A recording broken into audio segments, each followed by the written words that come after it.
Shalom, selamat siang.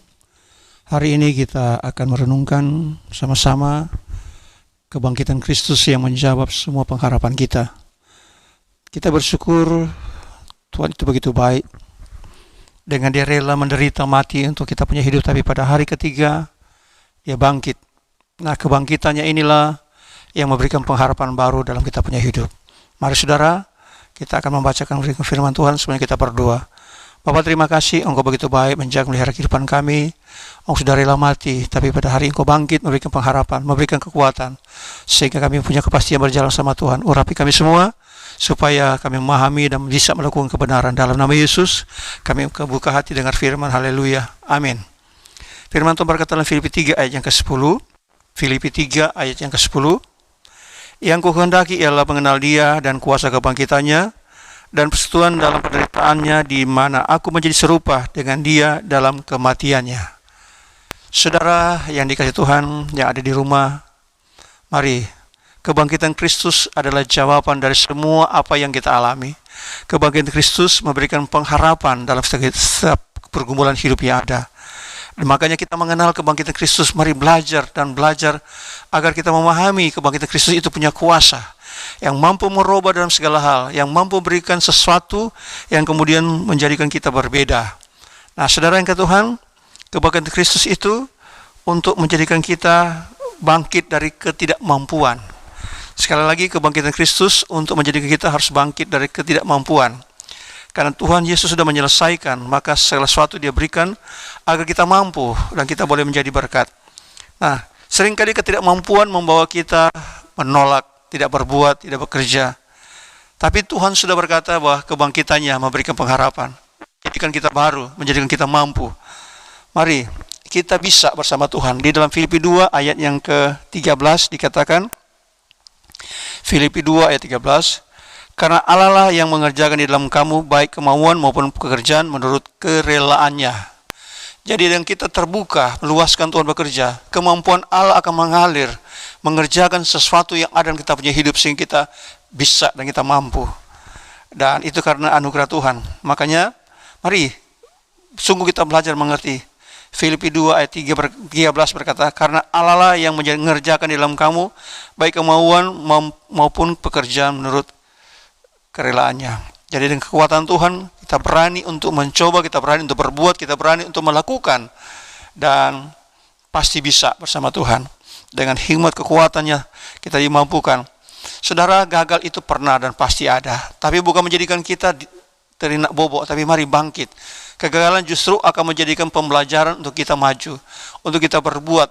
Trik-trik yang salah kita tinggalkan, dan kita meraih kemenangan dengan maju, terobos bersama Tuhan kita bisa.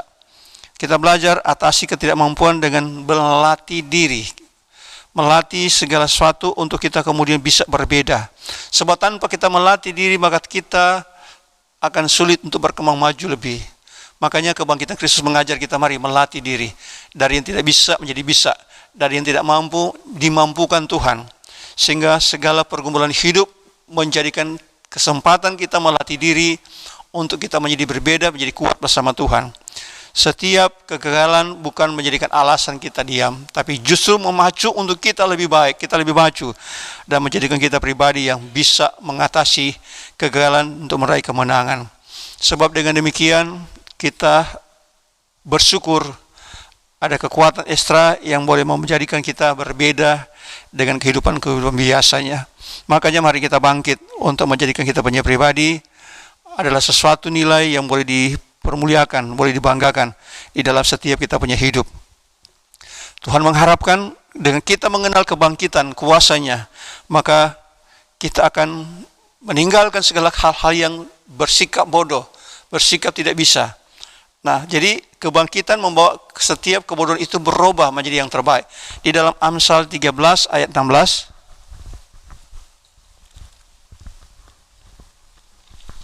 Amsal 13 ayat yang ke-16,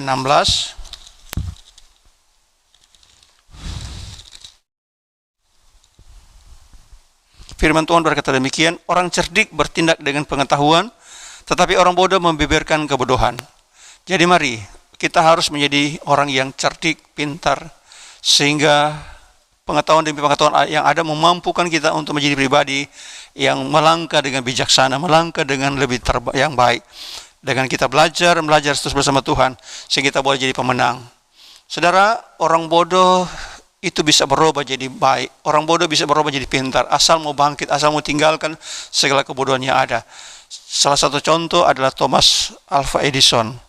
Itu mereka guru-guru menganggap jadi bodoh, sehingga suatu saat dia lagi sekolah, kemudian ada dari gurunya mengeluarkan surat untuk supaya anak ini belajar sejak di rumah karena dia punya kebodohan. Nah, saudara, ibu ini, saudara, setelah membaca suratnya, dia beritahu sama anaknya bahwa mulai besok kamu tidak lagi belajar di sekolah karena guru sudah tidak mampu mengajar kamu karena engkau pintar. Nah, saudara, jadi anak itu mulai dilatih di rumah, dibelajar di rumah.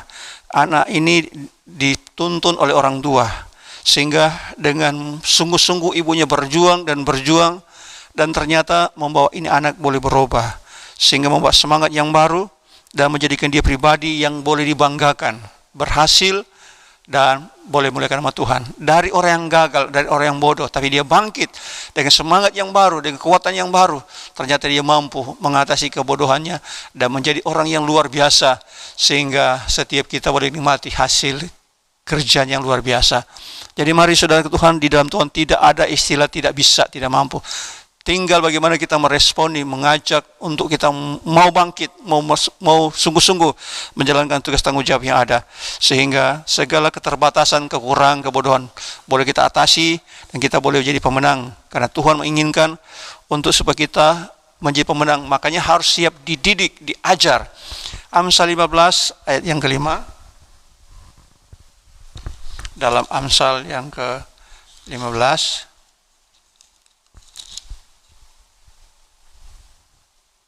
ayat 5, orang bodoh menolak didikan ayahnya, tetapi siapa mengindahkan teguran adalah bijak.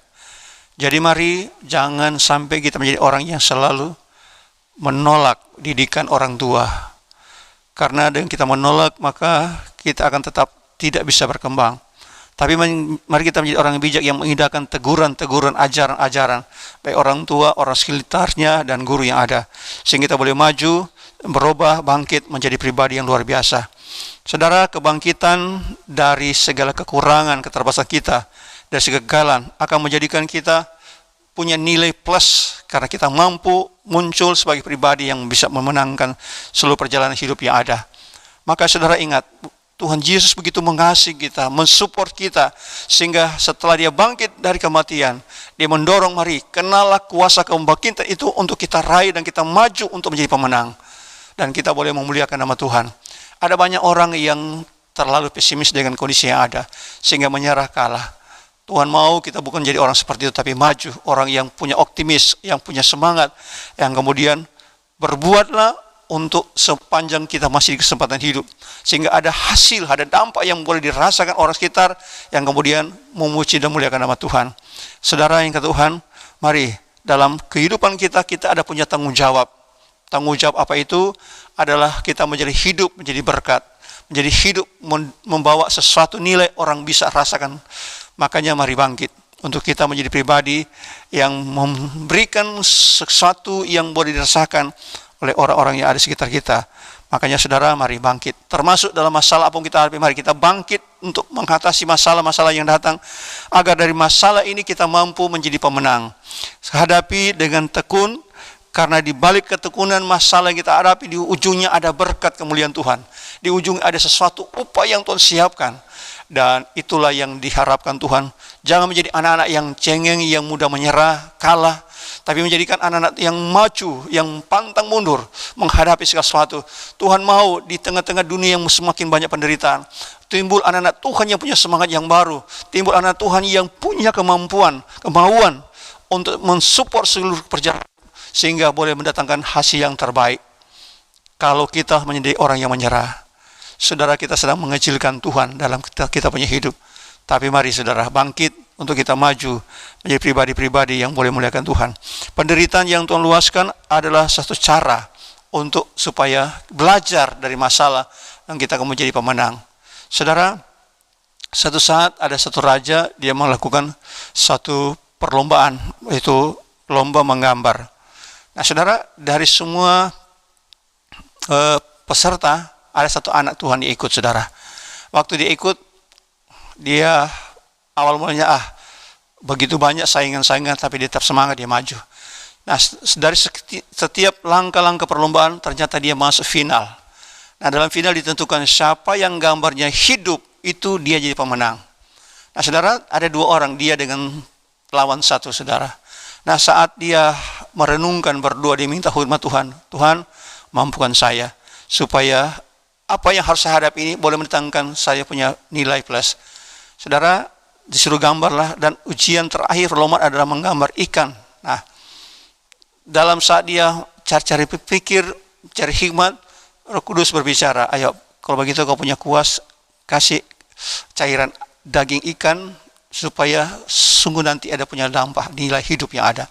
Jadi dia mengolah daging ikan, dilembutkan, dioco saudara, di blender, kemudian dicampur dengan cat, dia gambar ikan, dan ikan itu kelihatan butuh hidup. Nah saat masuk pertandingan, nah apa yang terjadi? Dua-duanya hidup, dua-duanya sulit ditentukan siapa yang jadi pemenang. Tapi saudara, dalam kondisi seperti itu yang bertepatan, dua-duanya menggambar ikan yang hidup. Nah saat juri pun sulit untuk menentukan siapa pemenang, tiba-tiba ada yang iseng-iseng berkata, coba saya tunjuk, saya bawa kamar itu kucing nanti menilai siapa yang jadi pemenang. Betul saudara, jadi kucing diperhadapkan maju, dan dia cium-cium mana yang ada. Dan saudara, dia cium dan dia cakar itu gambar dari anak-anak Tuhan ini. Dan berkata, inilah pemenangnya, karena ini ikan hidup, sehingga ini kucing pun ingin memakannya. Jadi saudara, mari dari orang yang besar sama Tuhan, kekuatan kemampuan ilahi mengalir, dia menjadi pemenang karena apa? Meminta hikmat Tuhan, sehingga kepintarannya dia mampu bagikan, dia mampu curahkan, sehingga dalam penderitaan kita menghadapi pergumulan, dia tetap menjadi pemenang. Makanya Tuhan menginginkan, mari dalam kita merayakan hari kebangkitan Kristus, jadilah semua kita punya semangat yang baru, jadi kita punya kemampuan yang baru. Tinggalkan semua intimidasi yang mendatangkan ketakutan, kekecewaan. Tinggalkan segala sesuatu yang membawa kita tidak bisa berbuat apa-apa. Kita punya pengharapan di dalam nama Yesus. Kita punya keyakinan di dalam Yesus ada jalan keluar, di dalam Yesus ada kemenangan. Dan inilah yang harus Tuhan inginkan terjadi, kita punya hidup sebagai anak Tuhan. Pengharapan yang sejati menjadikan kita hidup penuh dengan kepercayaan diri, bukan hidup yang sia-sia. Kepercayaan yang mampu kemudian kita mampu melakukan, melayani, dan mempraktikkan kebenaran firman Tuhan dengan kasih. Sehingga kemanapun kita berjalan, pasti akan punya nilai plus di dalam setiap kita punya hidup. Makanya saudara, mari kita bangkit untuk melihat kuasa kebangkitan itu nyata dalam kita punya hidup. Kita akan diarahkan, dituntun, dan Tuhan tidak pernah meninggalkan kita. Tuhan tetap menjaga dan mendampingi sehingga kita bisa melewati dan kita boleh menjadi pemenang.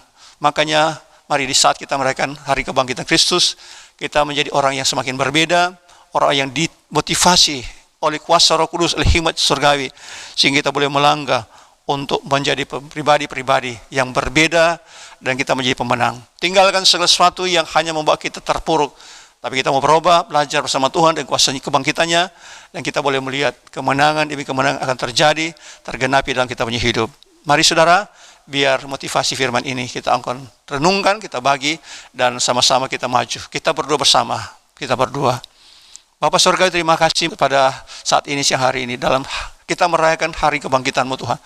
Begitu banyak kuasa, hikmat, marifat Allah mengalir dalam kehidupan kami semua, yang memotivasi untuk kami maju, untuk kami berangkat, melihat kemenangan itu ada nyata kita punya hidup. Mari Roh Kudus berkati kami, urapi kami, sehingga kami dimampukan dari segala tidak mampu, dari segala keterbatasan, dan kami melihat tangan anugerah Tuhan yang menuntun, memampukan kami untuk kemudian keluar jadi pemenang, menjamah kami semua, mengurapi kami semua, dan kami boleh bersyukur, berjalan bersama Tuhan yang begitu peduli mengasihi kita punya hidup semua, sehingga dalam perjalanan ke depan kami bukan orang yang gagal, tapi orang yang menikmati janji Tuhan berkemenangan. Dan lebih dari itu, kita punya hidup menjadi berkat, jadi saksi, dan kemuliaan Allah boleh dinyatakan. Terima kasih Tuhan, memberkati semua jemaat-Mu Tuhan, sehingga menjadi pelaku-pelaku firman Tuhan, bangkit untuk menjadi berkat, bangkit untuk menikmati janji Tuhan, dan bangkit untuk memuliakan nama Tuhan. Di dalam segala kita punya hidup, biarlah semua terjadi, kita punya hidup berkemenangan. Dalam nama Yesus memberkati, menjaga, melihara kita punya hidup semua, dan kami menjadi orang-orang yang diberkati Tuhan. Dalam nama Yesus Kristus, haleluya, amin.